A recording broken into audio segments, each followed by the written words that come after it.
ओम गुरु ब्रह्मा गुरुर्विष्णु गुरुर्देवो महेश्वरा गुरु साक्षात् परम ब्रह्म तस्मै श्री गुरवे नमः। ध्यानमूलं गुरुमूर्ति पूजामूलं गुरोर्पदम् मंत्रमूलं गुरुर्वाक्यं मोक्षमूलं गुरुकृपा नित्यं शुद्धं निराभासं निराकारं निरञ्जनं नित्यबोधं चिदानन्दं गुरुं ब्रह्म नमाम्यहम्। ॐ शुक्लां ब्रह्मविचारसार परमा जगद्व्यापिनीं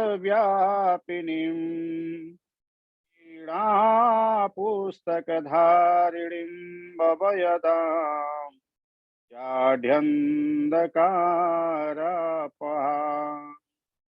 अस्ते स्फाटिकमालिकां विदधतीं पद्मासने संस्थितां वन्दे तां परमेश्वरीं भगवतीं बुद्धिप्रदां शारदां या कुन्देन्दुतुषारहारधवला या शुभ्रवस्त्रावृता या वीणाभरदण्डमण्डितकरा या श्वेतपद्मासना या ब्रह्माच्युतशङ्करः प्रभृतिभिः देवैः सदा वन्दिता मां पातु सरस्वती भगवती निशेषजाड्यापहा अर्थाय प्रतिबोधितां भगवता नारायणेन स्वयं व्यासेन ग्रथितां पुराणमुनिना महाभारतम् अद्वैतामृतवर्षिणीं भगवती अष्टादशाध्यायिनी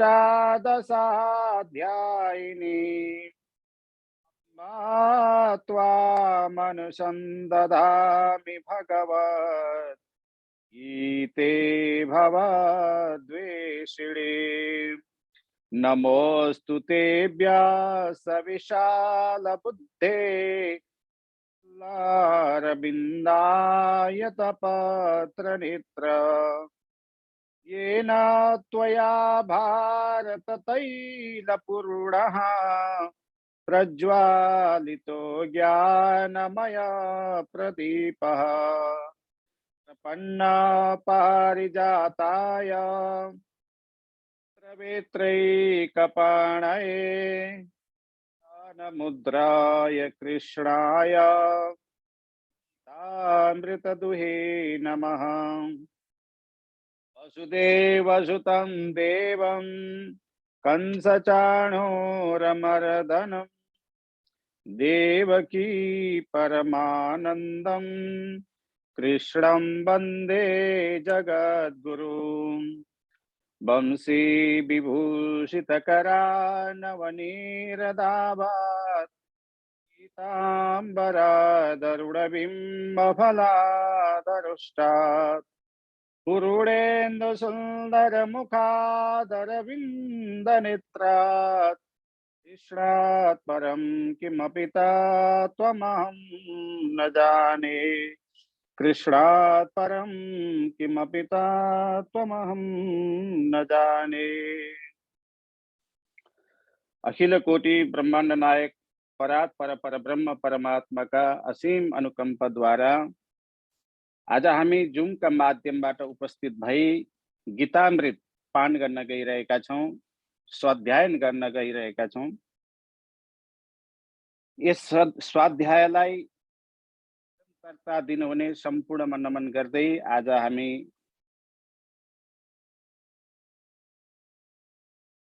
अध्यायको 36वां श्लोकदेखि अगाडि बढ्नेछौँ।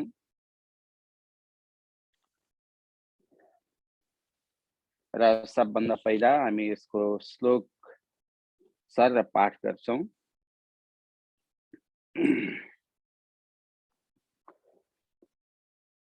असंयतात्मना योगो प्राप इति मे मतिः आत्मना तु यतता यो वाप्तुमुपायतः उवाच अयतिः श्रद्धयोपेतो योगाच्चलितमानसः प्राप्य योगसंसिद्धिं कां गतिं कृष्ण गच्छति कच्चिन्नो भयविभ्रष्टस्नाभ्रमिव नश्यति प्रतिष्ठो महाबाहो विमूढो ब्रह्मणः पथि एतन्मे संशयं कृष्ण तुमर्हस्य शेषतः अन्यः संशयस्यास्य तानयुपपद्यते। भगवानुवाच अर्थनैवेहनामुत्र नासस्तस्य विद्यते न हि कल्याणकृत कश्चित् दुर्गतिं तात गच्छति।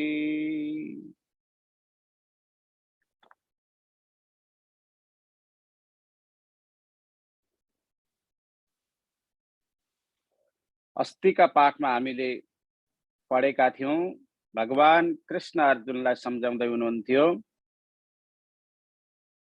जबसम्म योग शास्त्र महायोगास्त्र सिद्ध हुँदैन, सिद्ध गर्दैनौ, यो महाबाहुको नाम सार्थक हुने छैन। योगास्त्रद्वारा, योगास्त्रका प्रयोगद्वारा मात्र यो महाबाहुको नाम तिमीलाई ठिक छ भनेर सम्झाउँदै हुनुहुन्थ्यो। अब अगाडि हुन्छ असंयतात्मना योगो दुष्प्राप इति मे मतिः पश्चात्मना तु यतता शक्यो वाप्तुमुपायतः। यो श्लोक भयो। अब यसलाई हामी पदच्छेद गरौँ, यसलाई शब्द अलग अलग बनाउन सिकौँ। असंयतात्मना ये एउटै शब्द हो। योगः प्रापः मे मतिः सिधै छ। वश्यात्मना यततः यः प्राप्तुम् उपायतः। अन्तिममा चाहिँ अलिकति कठिन छ, शक्यः अवाप्तुम् उपायतः। हामी अन्वय क्रममा बसाल्ने कोसिस गर्छौं। असंशयात्मना योगः दुष्प्रापः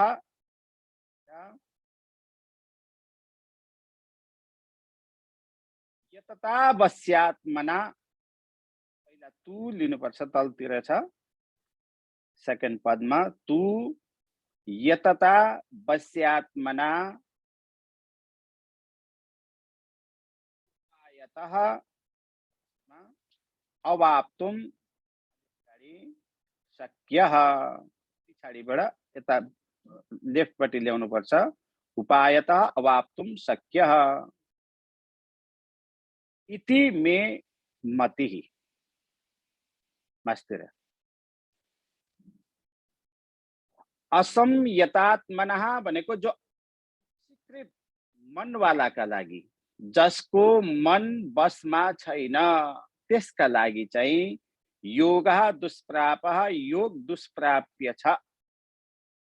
परन्तु यततः, तु भनेको परन्तु, यतता वश्यात्मनः भनेको यत्नशील वशीभूत मनवाला। यत्न भनेको प्रयत्न गर्नेवाला, चेष्टा गर्नेवाला, करने वाला एवं वशीभूत मन वाला का लागि चाहिँ उपायतः भनेको उपायद्वारा अवाप्तुम शक्यः भनेको प्राप्त गर्न सकिन्छ।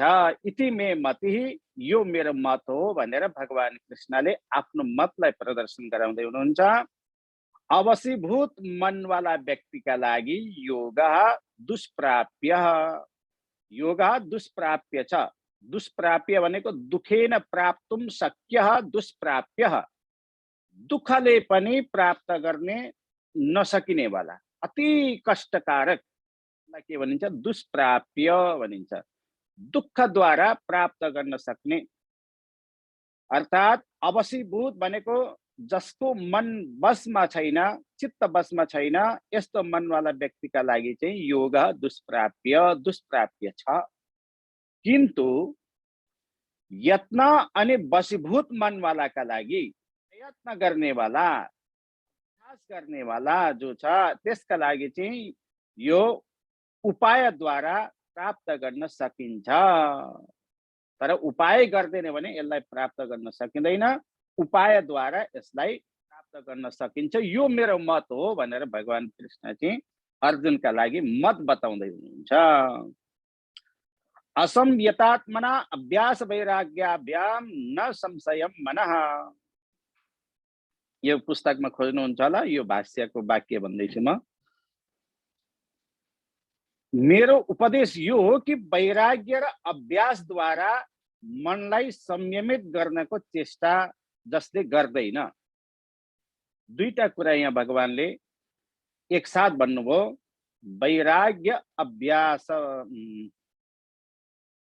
अभ्यास वैराग्याभ्याम, अभ्यासका साथ साथै विषय वस्तुदेखि वैराग्य आउन पनि जरुरी छ।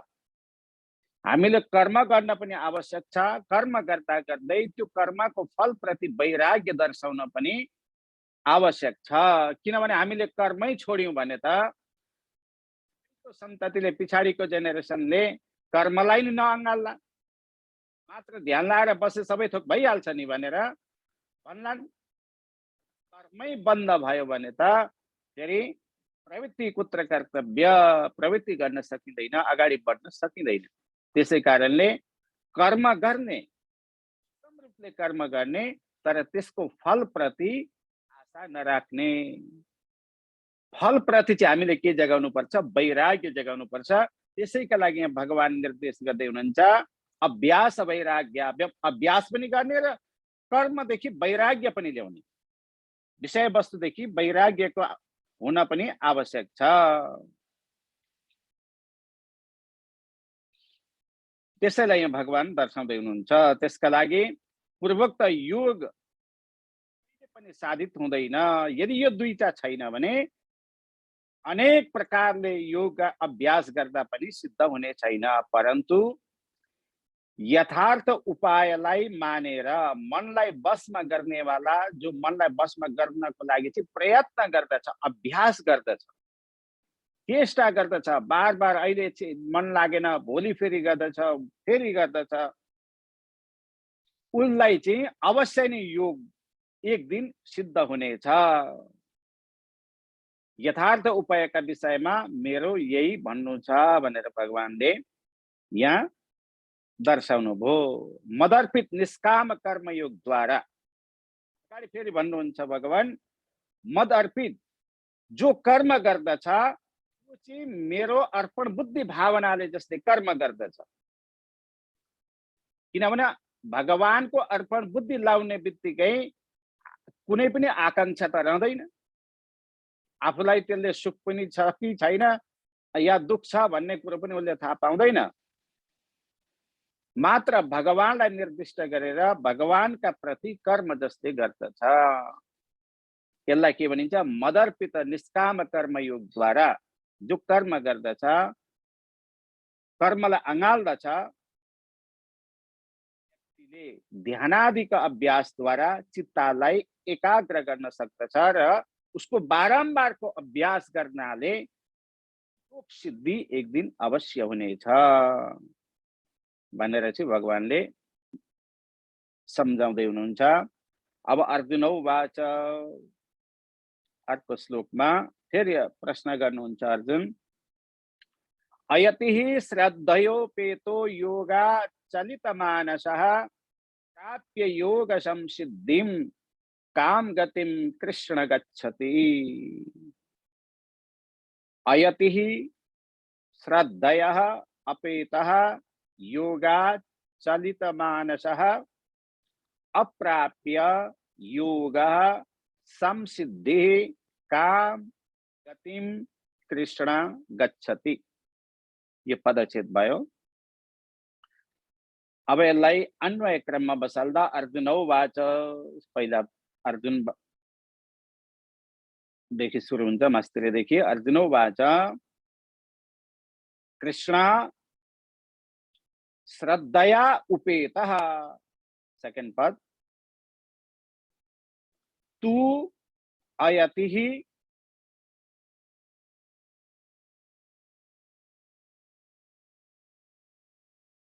योगात् चलित मानसः संसिद्धिम अवाप्तुम काम गतिम गच्छति। अर्जुनोवाच भनेको अर्जुनले भन्नुहुन्छ, कृष्ण, हे कृष्ण। दोस्रो लाइनको सेकेन्ड अन्तिम सेकेन्डमा छ कृष्ण हे कृष्ण। अन्वय गर्दाखेरि हामीले सबभन्दा पहिला सम्बोधन शब्दलाई खोज्नुपर्छ। कसले कसलाई भन्दैछ त्यो शब्दलाई खोज्नुपर्छ, अनि के भन्दैछ कर्मलाई खोज्नुपर्छ, करणलाई खोज्नुपर्छ, अनि अन्तिममा गएर क्रियापदलाई राख्नु पर्दछ। यो संस्कृत नेपालीमा पनि त्यही हुन्छ। नेपाली हामीले सामान्य हिसाबले वाक्य त बोल्छौं, तर त्यसमा यी सबै चिज हुन्छन्, तर हामीले ध्यान दिइराखेका हुँदैनौं। तर संस्कृतमा चाहिँ हामीले यसलाई ध्यान राखेर चाहिँ यो गद्यलाई पद्य बनाएर चाहिँ अर्थ गर्यौं भने चाहिँ सरल पर्दछ। यो पनि भाषै हो। पहिला पहिला भाषा नजानुन्जेल हामीलाई कठिन लाग्न सक्दछ, तर भाषा जान्दै गइसकेपछि यो त्यति कठिन हुँदैन, र पनि अन्वय गर्न त्यति सजिलो चाहिँ छैन। अर्जुनौवाच भनेको अर्जुन भन्नुहुन्छ, कृष्ण हे कृष्ण, श्रद्धया उपेतः, पूर्वक योगमा जो प्रवृत्त हुन्छ, तू किन्तु अयतिः भनेको असम्यक चित्तवाला, असम्यक चित्तवाला जो चित्त आफ्नो बसमा छैन, यस्तो पुरुष जो छ, योगात योगदेखि चाहिँ चलित मानसः भ्रष्ट चित्त भएको छ भने, अर्थात् योगदेखि विचलित भएको छ भने, जसको मनै कन्ट्रोलमा छैन, बसमा छैन, यस्तो छ भने चाहिँ योग संसिद्धिम, योग सिद्धिका लागि चाहिँ अप्राप्यन, प्राप्त गर्न नसकेर, अर्थात् गर्न सक्दैन, त्यस्ता पुरुषलाई चाहिँ काम गतिम गच्छति, के गति हुन्छ भनेर भगवान भन्नुहुन्छ। अर्थात् हे अर्जुन, हे कृष्ण, श्रद्धापूर्वक योगमा प्रवृत्त वाला छ, असमित चित्त वाला छ, यस्ता पुरुषलाई चाहिँ जो योग भ्रष्ट भइसकेको छ, यस्तालाई चाहिँ कुन गति प्राप्त हुन्छ, यसको गति चाहिँ के हुन्छ त्यो मलाई भनिबक्सियोस् भनेर चाहिँ अर्जुन प्रश्न गर्नुहुन्छ। यो अर्जुनको प्रश्न गर्नु।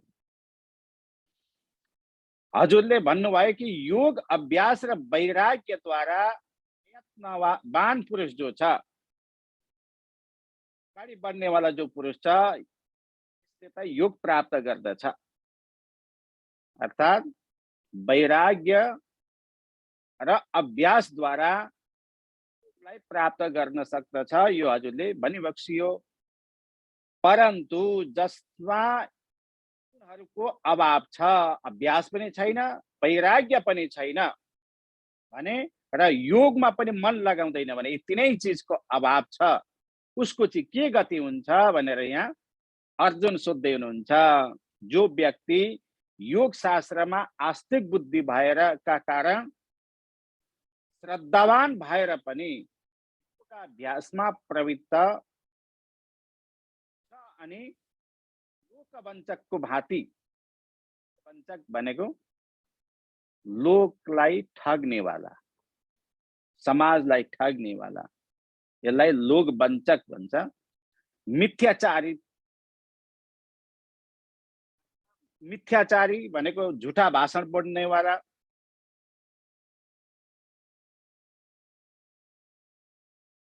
यदि यस्तो छैन भने चाहिँ अभ्यास र वैराग्यका अभावमा उसको मन योगदेखि विचलित भएर विषयमा प्रवृत्त हुन्छ भने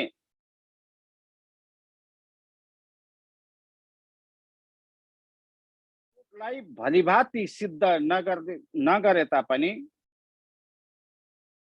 थोरै थोरै योग सिद्धिको प्राप्तता हुन्छ। पूर्ण रूपले उसले त्यो योगलाई चाहिँ प्राप्त गर्न सक्दैन, त्यो पूर्ण सुखलाई चाहिँ प्राप्त गर्न सक्दैन।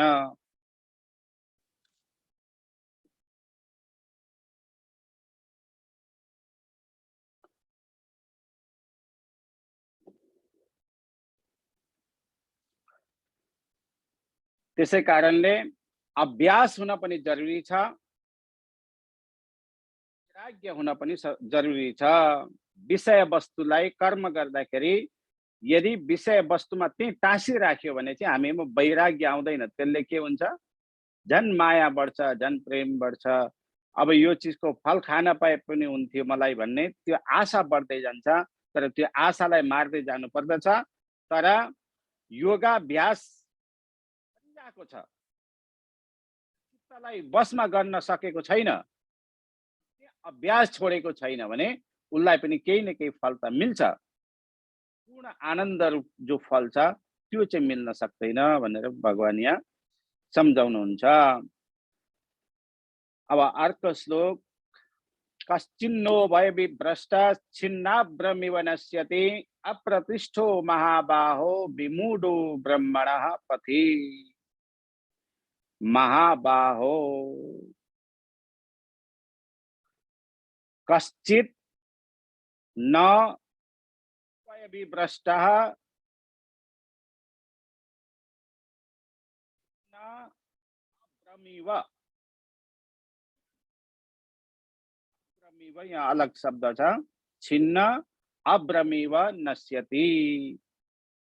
अप्रतिष्ठः महाबाहो मूढः ब्रह्मणः पथि। महाबाहो दोस्रो लाइनको दोस्रै पदमा हामी जाउँ अन्वय गर्दाखेरि महाबाहो ब्रह्मण पथि अन्तिममा विमूढः, पथिदेखि अगाडि छ विमूढः।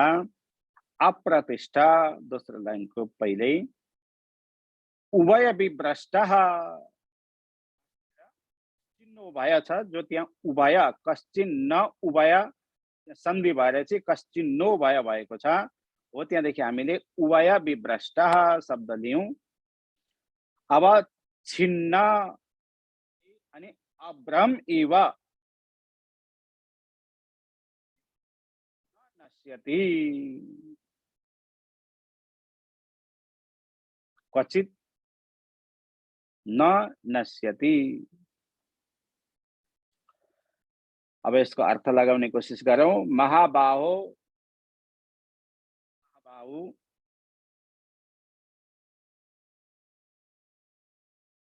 महाबाहु भगवान कृष्णलाई भन्दै हुनुहुन्छ अर्जुनले, किनभने अर्जुनलाई कृष्णले भन्दै हुनुहुन्थ्यो, तर यहाँ अर्जुनले कृष्णलाई भन्दै हुनुहुन्छ, कृष्णले अर्जुनलाई भनेको होइन। अर्जुनले चाहिँ कृष्णलाई भन्दै हुनुहुन्छ, हे महाबाहो ब्रह्मण पथि भनेको ब्रह्म प्राप्तिका मार्गमा, विमूढः भनेको विक्षिप्त, भनेको विक्षिप्त मन छ जसको चञ्चल मन छ। अप्रतिष्ठः भनेको आश्रयहीन छ, कुनै पनि आश्रय उसले राख्न सकेको छैन, स्थिर गर्न सकेको छैन। यस्तो उभय विभ्रष्टः भनेको यो सबै चिजदेखि भ्रष्ट छ भने चाहिँ कर्म मार्ग योग मार्गदेखि पतित छ भने। अभ्रमिव भनेको खण्डित मेघको समान क्वचित न नश्यति, के नष्ट यिनीहरू हुँदैनन् त भनेर अर्जुनले भन्दै हुनुहुन्छ। अर्थात् ए महाबाउ, ब्रह्म प्राप्तिका मार्गमा विक्षिप्त अनि आश्रयहीन कर्म मार्ग एवं योग मार्ग, यी दुईटैदेखि पतित पुरुष जो छ, यो खण्डित मेघको समान, खण्डित बादलका टुक्राको समान चाहिँ अलग अलग नष्ट भएर मासिँदैनन्। मलाई त त्यस्तो लाग्छ भनेर चाहिँ अर्जुन भन्नुहुन्छ। यो अर्जुनको प्रश्न हो। दुईटै मार्गदेखि भ्रष्ट अर्थात् कर्म मार्गदेखि पनि खसेको छ अनि योग मार्गलाई गर्न सकेको पनि छैन। यस्तालाई चाहिँ के हुन्छ भनेर चाहिँ यहाँ मेघ श्रृङ्खलालाई विशिष्ट रूपले लिनुहुन्छ। मेघ खण्डको भनेको बादलका टुक्रा टुक्रा जो देखिन्छ, यी अलग अलग बिखरेर जान्छन्, एक आपसमा मिलेर घना रूप लिन सक्दैन। त्यस्तै यी छिन्न भिन्न भएर बिखरेर त जाँदैनन्, वायुमा विलीन त हुँदैनन्। अर्जुन भन्नुहुन्छ योगीको गति अर्थात् त्यो योग मार्गमा सक्दैन। योग मार्गमा प्रवेश गरेर पनि व्यक्तिमा विषय भोगको त्यागको इच्छा, एकदम त्यो विषय वस्तुलाई भोग्ने इच्छा चाहिँ रहिरहन्छ। परन्तु पूर्ण वैराग्य नभइसकेपछि उसका भोगमा इच्छा पनि वर्तमान रहिरहन्छ। अर्थात् जो मनलाई वशमा गरेको छैन, कर्म वासनामा लागेको छ र फलको इच्छा पनि गर्नेवाला, भौतिक सुख चाहनेवाला व्यक्ति जो हुन्छ, योदेखि भित्र जो लालसा हुन्छ त्यो कहिल्यै पनि मरेको हुँदैन, त्यो जीवितै हुन्छ। योग अभ्यासमा लागे तापनि अति कष्टको कुरा हो। को अभावले परलोकमा उसको स्वर्ग पनि नष्ट हुन्छ यदि कर्म गर्दैन उसले, किनभने मनलाई यो बसमा पनि गर्न सकेको छैन, कर्म गर्न पनि छोडेको छैन, काम कर्म पनि गरिराखेको छ भने चाहिँ उसले चाहिँ कर्मदेखि वञ्चित भनेर यहाँ निर्दिष्ट गर्नुभएको छ। स्वर्ग साधनको पनि अभावद्वारा उसले परलोकमा पनि गति प्राप्त गर्न सक्दैन र मोक्षको मार्गमा पनि उसले मोक्षलाई प्राप्त गर्न सक्दैन। यसदेखि यस्तो प्रतीत हुन्छ कि दुईटै चिज लोकमा उसको नाश हुन्छ। यो लोकमा पनि सुख पाउँदैन र परलोकमा पनि सुख पाउँदैन। अतः सोध्न चाहन्छु कि ब्रह्म प्राप्ति का साधन पथमा विमूढ अनि निराश्रय व्यक्तिको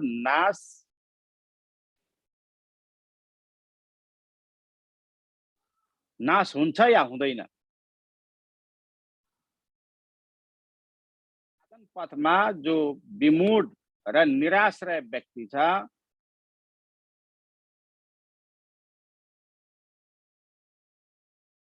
लागि चाहिँ यहाँ निर्दिष्ट गर्नुहुन्छ। अब अघिल्ला श्लोकमा भन्नुहुन्छ एतन्मे संशयं कृष्ण छेतुमरस्य शेषतः तदन्य संशयस्यास्य चेत्ता न उपपद्यते। एतत् मे असंशयं कृष्णः छेतुम अर्हसि अशेषतः। यहाँ चाहिँ अलिकति कठिन छ सन्धि। अर्हसि अशेषतः त्वत् अन्यः संशयस्य अस्य चेत्ता न उपपद्यते। न ही उपपद्यते, यहाँ तीनवटा शब्द छन्। अब यसलाई अन्वय गरौँ। कृष्ण माथिल्लो लाइनको बीचमा कृष्ण त्वमेव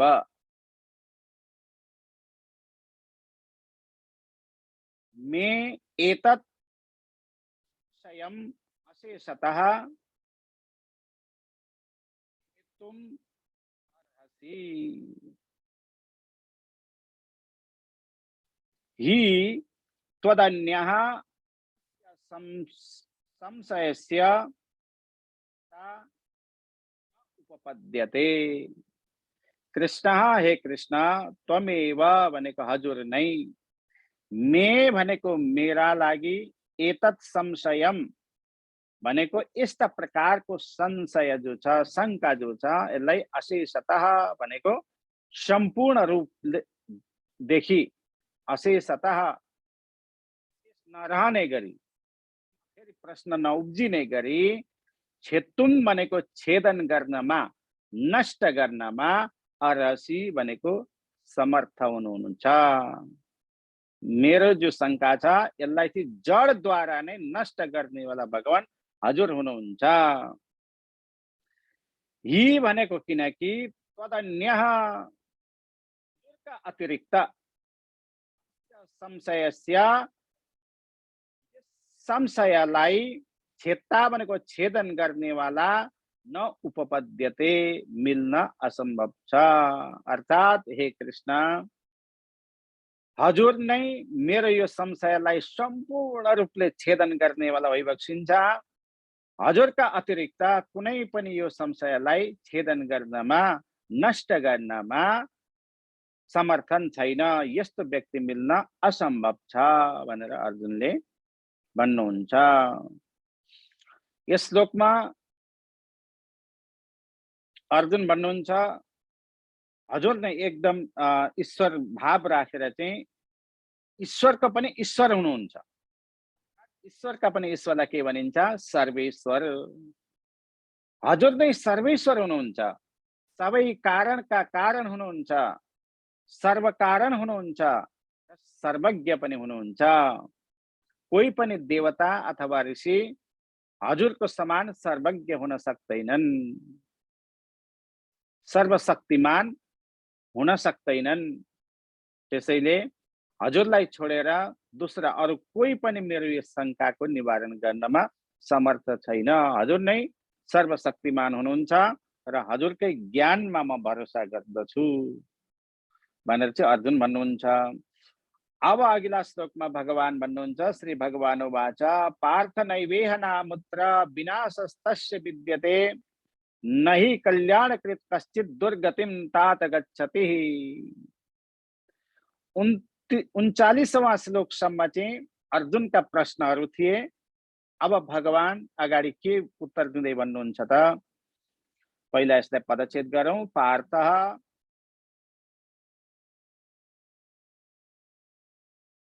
न एव इह, थोडा शब्द छ, नैवेहमा न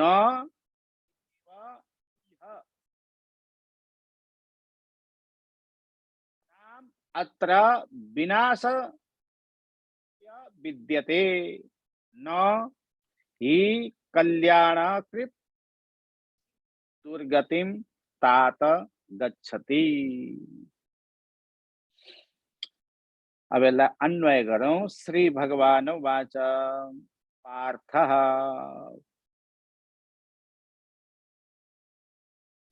न एव इह विद्यते, न अमुत्र हि तातः कल्याणकृत दुर्गतिम न गच्छति, कश्चित दुर्गतिम न गच्छति। अब भगवान भन्नुहुन्छ पार्थ, हे पार्थ, भनेको पुरुषका लागि चाहिँ न एव इह भनेको न त यो लोकमा, विनाश विद्यते विनाश छ, विनाश हुन्छ, न अमुत्र न नै परलोकमा। किनकि तातः भनेको हे तातः, प्रेम झल्काउँदै भगवान अर्जुनलाई भन्नुहुन्छ तातः। यो एकदम प्रिय लाग्ने शब्द हो, प्रियवाचक पनि भनिन्छ यसलाई तातः। अर्थात् पिता पुत्रको सम्बन्ध जस्तो तातः पनि भनेर भनिन्छ। हे तातः, कल्याणकृत भनेको शुभ अनुष्ठान गर्नेवालाका लागि, कश्चित कोही व्यक्ति दुर्गतिम दुर्गतिलाई न गच्छति प्राप्त हुँदैन। सत्य संकल्प जसको छ, शुभ अनुष्ठान भनेको सत्य संकल्पद्वारा शुभ कर्म गर्ने गरिराखेका छ भने चाहिँ यसको कहिले पनि दुर्गति हुँदैन। निढुक्क हौ। भगवान भन्नुहुन्छ, हे पार्थ,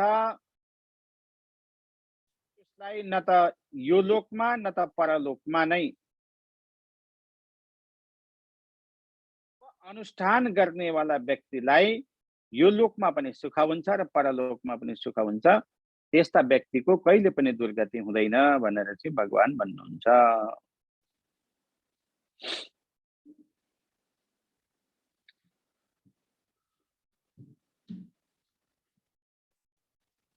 यस श्लोकमा भगवान अर्जुनलाई पार्थ शब्ददेखि सम्बोधित गरेर आफ्नो परम आत्मीयता स्वजन मानेर चाहिँ अत्यन्त प्रेमपूर्वक सम्झाउनुहुन्छ तातः सम्बोधनद्वारा। यो तातः शब्द जो हो अति प्यारो लाग्ने शब्द हो, सम्बोधन हो।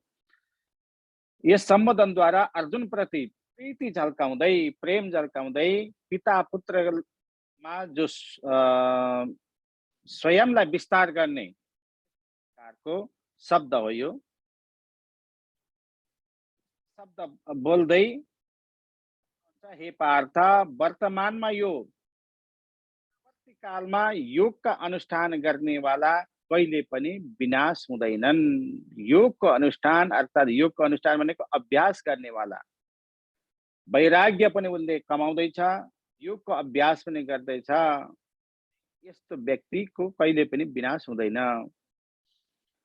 कल्याण प्रापक योग अनुष्ठान कहिले पनि दुर्गतिलाई प्राप्त हुँदैन। अर्थात् परोपकार भावद्वारा भावना बोकेर यदि कर्म गर्दछ भने पनि यस्ता प्रकारका पुरुषको पनि कहिले पनि दुर्गति हुँदैन। मूल कुरा यही नै हो। समस्त मानव दुई प्रकारले अर्थात् दुई भागमा विभाजित छन्। प्रथम भाग हो अवैध, ज्ञानी र अज्ञानी भन्न पनि सकिन्छ। जो समस्त व्यक्ति केवल इन्द्रिय का लागि कर्म गर्दछन्, यसलाई भनिन्छ अवैध। उसले मनलाई वशीभूत, इन्द्रियहरूलाई वशमा ल्याउन सकेको हुँदैन। त्यो कस्तो छ भन्दाखेरि पशुको समान विधि शून्य छ। पशुको जस्तो विधि शून्य छ। शास्त्रका वचनहरू सुनाएर पशुले समझ्नेवाला छैन। मनुष्य पनि विधि शून्य छ, पशुतुल्य छ त्यो व्यक्ति। सभ्य होस् वा असभ्य होस्, मूर्ख होस् या पण्डित होस्, बल होस् या बलवान होस्, अवैध व्यक्तिको आचरण सदा नै कस्तो हुन्छ? पशुतुल्य नै हुन्छ। उनका कार्यदेखि कुनै पनि प्रकारको लाभको सम्भावना नै रहँदैन। अनि अर्को प्रकारको जो वैद्य मनुष्य हुन्छ, वैद्य लोग हुन्छ, श्रेणीमा विभाजित हुन्छन्। कर्मी, ज्ञानी र भक्त पनि भन्न सकिन्छ। कर्मी, ज्ञानी र भक्ति, यो वैद्य लोग तीन प्रकारका हुन्छन्। कर्मीहरूलाई पनि सकाम कर्मी अर्थात् निष्काम कर्मी दुई प्रकारका हुन्छन्। फेरि काम गर्नेवालालाई कर्मी भन्छन्। त्यो पनि दुई प्रकारका हुन्छन्, एउटा सकाम कर्मी र अर्को निष्काम कर्मी। यी दुईटा विभागमा चाहिँ विभक्त गरिएको छ। अब सकाम कर्मीका अत्यन्त क्षुद्र, अन्वेषी, अनित्य सुखको अभिलाषी हुन्छन्। संसारदेखि जति पनि सुखलाई उसले प्राप्त गर्नेको कोसिस गर्छ, यी सबै चिज के हुन्? अनित्य वस्तु हुन्। अर्थात् सुख प्राप्तिका लागि चाहिँ सबभन्दा धेरै मैले चाहिँ कार ल्याएँ भनेर उसले सुखको साधन जुटाइराखेको हुन्छ। बिहाका हप्ता दिनमै त्यो बिग्रेर नष्ट हुन्छ, दुःख दिन थाल्छ उसले। भनेपछि यस्ता प्रकारका सांसारिक साधन उसले चाहिँ उसले जो सुख मानेर उपभोग गरिराखेका छ, नित्य सुखका साधन हुन्। कहिले पनि यसबाट सुख हुँदैन।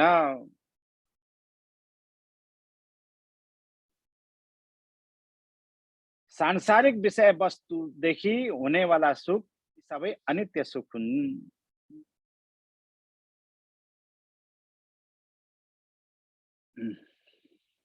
यस्ता प्रकारका व्यक्तिलाई चाहिँ स्वर्गादिको प्राप्ति पनि हुँदैन र सांसारिक उन्नति पनि त्यसलाई प्राप्त हुँदैन। किन्तु समस्त सुख जो छ संसारमा जो उत्पन्न हुनेवाला सुख छ जसले मान्दछ व्यक्तिले यी सबै अनित्य सुख हुन्। आज छ भोलि छैन, पर्सि छ अर्का दिन छैन। अतएव जसलाई जीवको कल्याण भनेर भनिन्छ त्यो चिजलाई उसले प्राप्त गर्न सक्दैन।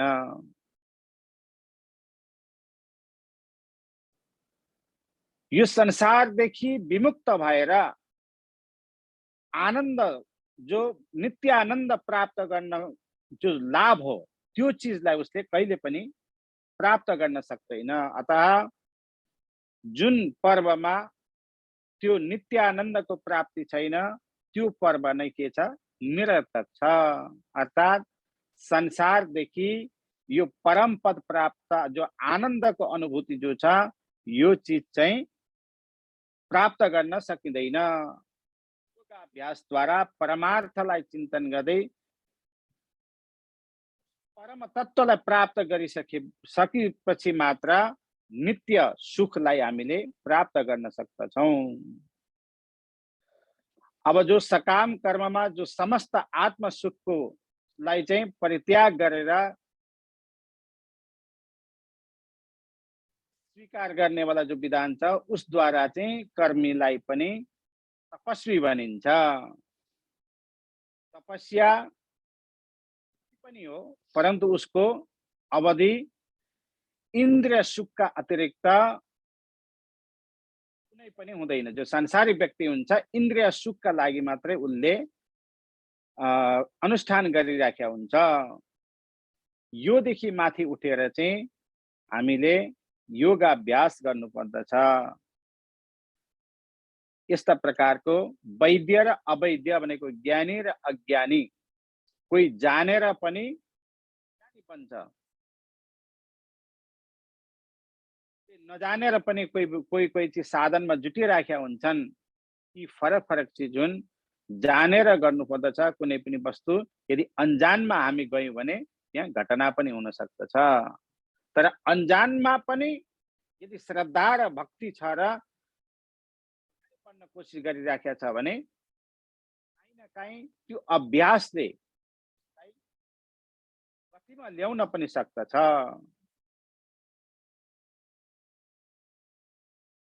अब उस कर्मयोगमा स्थित ध्यान योगी या ज्ञान योगी अधिकांश कल्याणकारी नै हुन्छन्। ध्यान योगी र ज्ञान योगी अधिकांश सबै कल्याणकारी नै हुन्छन्। सकाम कर्ममा जीवलाई जो पनि प्राप्त हुन्छ त्यो अष्टाङ्ग योगको सबै अवस्थाको फल चाहिँ उसले प्राप्त गर्दछ। अष्टाङ्ग योग पहिला पनि मैले कति ठाउँ भनिसकेको छु। नियम, आसन, प्राणायाम, प्रत्याहार, धारणा, ध्यान, समाधि यी 8 प्रकारका योगहरू हुन्छन्। यसमा यमः भनेका पनि यम पनि कति प्रकारका हुन्छन्, कई प्रकारका हुन्छन्। अहिंसा, सत्यमस्तीय, ब्रह्मचर्य, अपरिग्रह यमः अर्थात् सत्य भावले कपट रहित भएर शब्द यथार्थ भाषण गर्नुलाई के भन्छ, सत्य। सत्यम ब्रूयात् प्रियम ब्रूयात् ब्रूयात् सत्यम प्रियम। सत्य बोल्नुपर्छ। अब सत्य शब्द पनि यदि अर्कालाई अप्रिय लाग्छ भने त्यस्तो प्रकारको शब्द पनि सत्य काम लाग्दैन। सत्य पनि होस् र प्रिय पनि होस्, भाषण गर्नुलाई के भनिन्छ, सत्य। अब अस्तेय भनेको चाहिँ कुनै पनि प्रकारले कसैको सत्व भनेको हकलाई, हक जो हुन्छ एउटा सानो प्राणीको पनि, सानोभन्दा सानो प्राणीको पनि निजी हक हुन्छ, त्यसको सत्वलाई कहिले पनि हरण गर्नु हुँदैन, छिन्नु हुँदैन। अर्थात् त्यसको हकलाई छिनियो भने के हुन्छ, अस्तेय चोरी गर्नेवाला व्यक्ति हुन्छ। अब यसको नतिजा राम्रो हुँदैन। सत्य, अस्तेय अनि ब्रह्मचर्य वाणी र शरीरद्वारा कुनै पनि अवस्थामा सदैव प्रकारले चाहिँ इच्छालाई त्याग गर्नु, संयमित राख्नु, वाणीलाई पनि संयमित राख्नु र शरीरद्वारा पनि संयमित राखेर चाहिँ जसले कर्म गर्दछ यसलाई ब्रह्मचर्य भनिन्छ। अब अपरिग्रह भनेको शरीर निर्वाहदेखि अतिरिक्त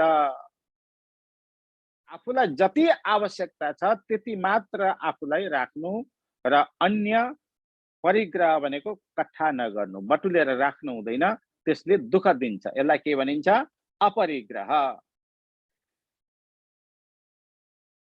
नियमका भित्र आउँछन् यी चिज। अब नियम शौच सन्तोष तपस्वाध्यायेश्वर प्रणिताधानानि नियमाः। शौच सबभन्दा पहिला आयो, सन्तोष,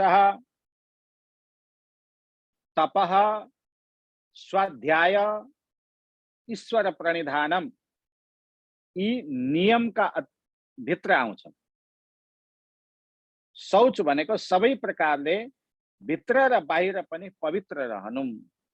बाहिर पवित्र रहेर मात्र हुँदैन, भित्र पनि पवित्र भावना राख्नु पर्दछ, पवित्र बन्नु पर्दछ।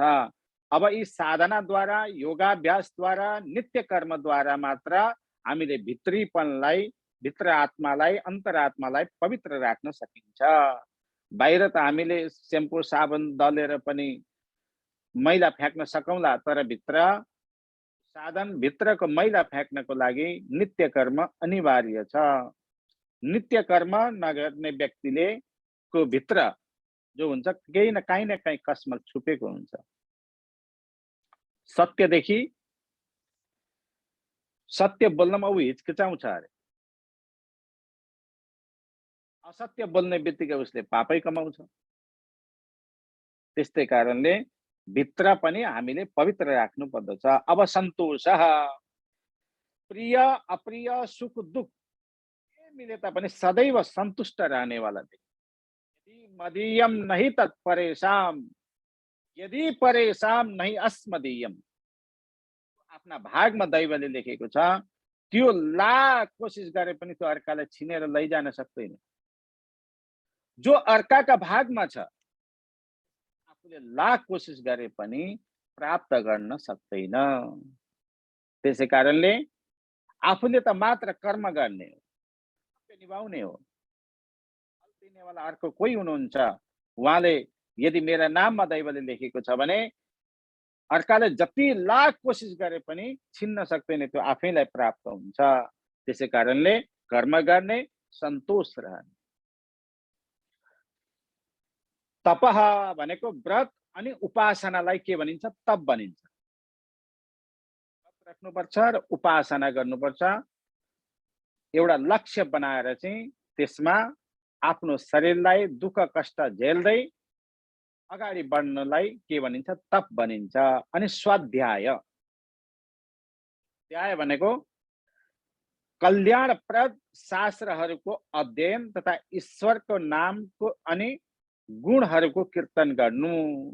हामी जो गरिराखेका छौँ अहिले गीताको स्वाध्याय भनिन्छ। यसलाई के भनिन्छ? गीताको स्वाध्याय। अब यो गीताको स्वाध्याय गर्नेले हामीले के पाउँछौँ त भन्दाखेरि आत्मसन्तुष्टि पाउँछौँ। जो हामी यो संसारमा हर प्रकारद्वारा चाहिँ हर कर्मद्वारा विचलित भइराखेका छौँ, यी विचलित कर्मदेखि हामी सन्तुष्ट हुने एउटा ज्ञान प्राप्त गर्न सक्दछौँ। किनभने अनित्य सुखको पछाडि लागेर हामीले कर्म गरिराखेका छौँ। सांसारिक सुख त अनित्य रहेछ, त्यसका पछाडि लाग्नु हुने रहेन रहेछ। तर गुरुले भने अनुसार कर्म गर्नु, तर वैराग्य युक्त भएर, लिप्त कहिले पनि नहुनु पर्ने रहेछ। अब यदि कर्ममा तपाईँ लिप्त हुनु भएन भने तपाईँलाई आत्मसन्तुष्टि हुन्छ। मैले कर्म गरेँ, बस फल दिनेवाला कोही छ, अब त्यसमा दुःख हुनेको कारण केही छ? छैन। यसैलाई भन्छ आत्मसन्तुष्टि। अब ईश्वर प्रणिधानम, पछि आफ्नो सर्वस्व ईश्वरमा अर्पण गरिदिनु। मदर्पणम, पाठमा आयो नि, मद अर्पणम बुद्धिद्वारा।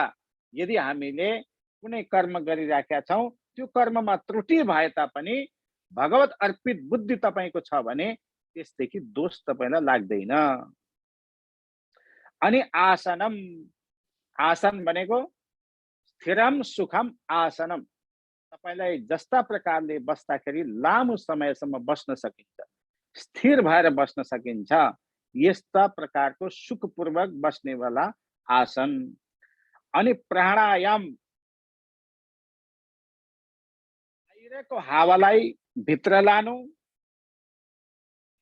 भित्रको हावालाई बाहिर निकाल्नु, यसलाई श्वास प्रश्वास भनिन्छ। दुईटैको नियन्त्रण क्रिया नै के हो? प्राणायाम हो।